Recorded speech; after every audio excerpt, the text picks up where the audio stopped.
Ewan ko lang bakit parang walang may gusto sa mga clown. Ang gaganda naman ng mga clown. Kaso ito, medyo ano siya, magbabalat siya kaya pangit yung kulay niya. Ayan o.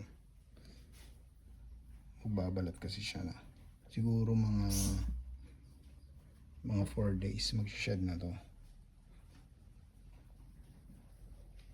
Tsaka madilim, parang ang labo. Ayun.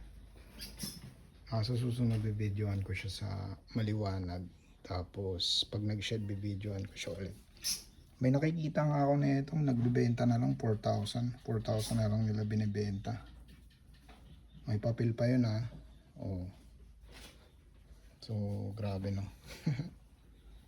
Nakakalungkot pero that's how it works. Ganun talaga. Uy, may tumatawag. Saglit lang ah. Ayun o. Video ko ulit to. Happy Sunday pala sa lahat mga tol. Ingay ng mga homestead.